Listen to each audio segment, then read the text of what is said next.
Today I will be telling the story of Sleeping Beauty. Once upon a time, in a faraway land long ago, there lived a king and a queen who longed for a child for many, many years. Eventually, they were finally granted this wish, and a beautiful daughter was born to them, and they named her Aurora, for she filled their lives with sunshine. King Stephen and his wife called for a celebration to be taken in all the land. Everyone was expected to attend. Also there was King Rupert and his son Prince Philip, to which Princess Aurora was already betrothed. Also, there were 3 fairies that were to give Aurora gifts. The first fairy was named Flora, and she decided to give Aurora the gift of beauty. The second fairy, named Fauna, was to give her the gift of song. But before the third fairy could bestow her gift upon Aurora, there came a loud boom from the back of the room. The crowd turned around, and all you could see was billows of purple smoke everywhere. And inside of the smoke, you could see a figure dressed in all black with horns coming out of her head. Her name was Maleficent, and she was upset that she had not gotten an invitation to this celebration. So she decided to curse Aurora, and she said, "Before the sun sets on her 16th birthday, she shall prick her finger on a spinning wheel and die." The crowd then became terrified, and everyone was completely chaotic, not knowing what to do.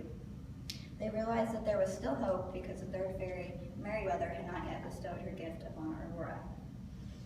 She decided to give that instead of Aurora dying when this curse took place, that Aurora would just fall into a deep sleep that could only be broken by true love's kiss. King Stephen then ordered for all of the spinning wheels and all of the land to be burned. And to take extra precaution to protect Aurora, the 3 fairies offered to take her to their cottage deep in the forest so that she would never be found by Maleficent. And she would live here until her 16th birthday so that she would be safe.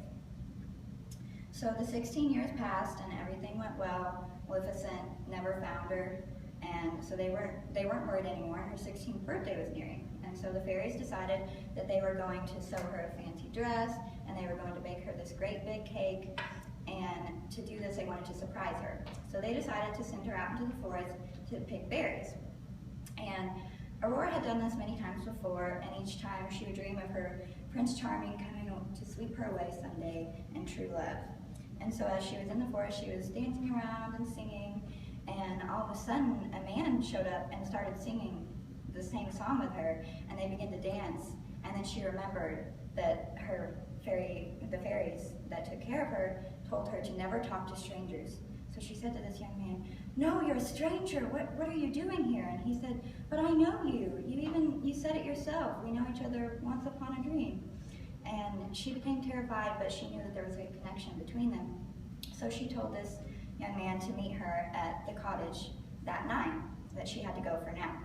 So she runs back to the cottage, and she was very excited. She knew that she had been drawn to this man, and she began to tell the fairies about it, and they decided that it was time to tell her the truth. They told her that she was really a princess, and that she lived in a kingdom, and that she was already betrothed to someone else. And she became devastated. She didn't know what to do. She was like, "Well, I'm in love with this other guy," and they said, "I'm sorry, but we have to take you back to your kingdom tonight."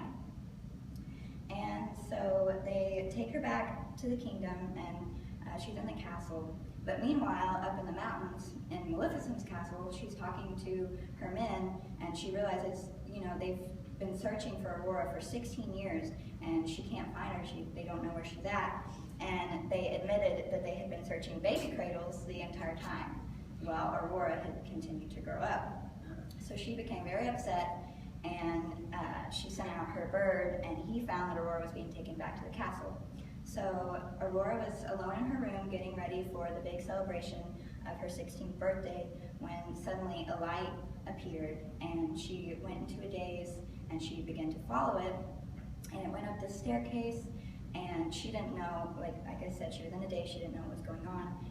And Maleficent was at the top of the stairs, and she had a spinning wheel, and the fairies noticed that Aurora was missing, and they started to go look for her.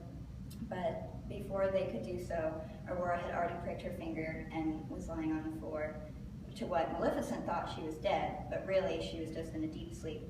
So the fairies took Aurora, and they laid her on this beautiful bed, and they fixed her hair and everything. And they decided that until Aurora could be woken up, they would also cause the rest of the kingdom to be fallen into a deep sleep. So that is what they did.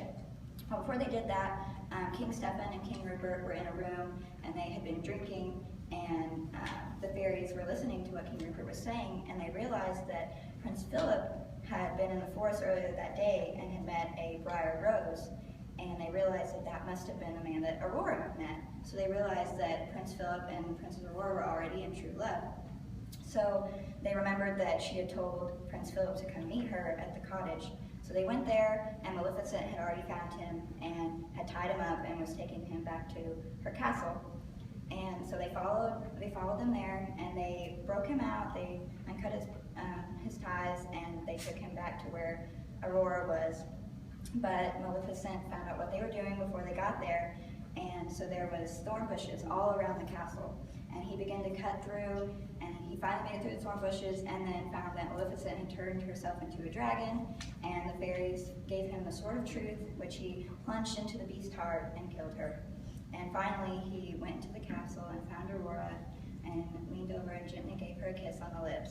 And she woke up and smiled, and they realized that the curse had been broken.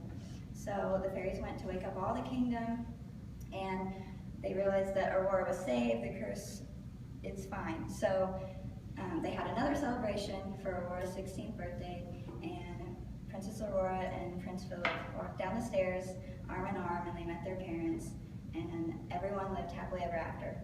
The moral of the story comes from Prince Philip. He did not give up hope, even when circumstances seemed impossible. Even when there were thorn bushes and Maleficent, he continued just to keep fighting. So never lose hope.